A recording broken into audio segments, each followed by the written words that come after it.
In this lesson, we're looking at Python variables. Variables are critically important in programming.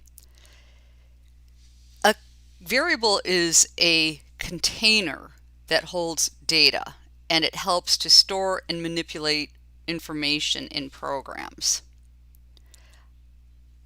What we're doing when we create a variable is we're creating a named space in memory that we can then access by that name. So the name has rules.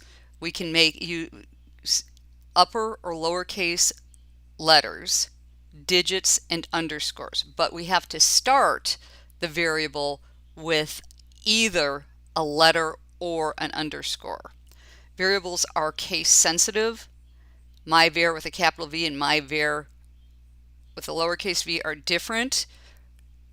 In Python, standard is to separate words with an underscore. Not doing this.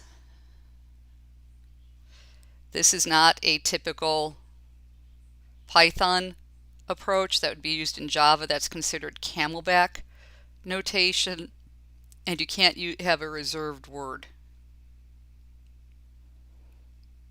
Actually, this one I would discourage simply because there are instances where we'll use capitals, but in a general variable we're not going to use a capital.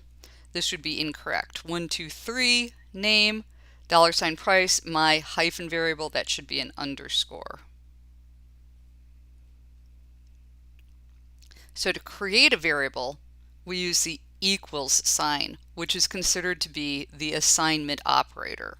So my underscore variable equals 42 properly creates and initializes, which means to assign a variable to, or a number contents to the my variable. We can overwrite existing variables. So we create and initialize here, that's initializing our variable. And then in the program, if we were to use that variable name again, it would assign a new value to that original memory spot. It would be the same spot in memory, but with a new variable name. And so that's the basics on using variables. Check the next video to see sample code on using variables.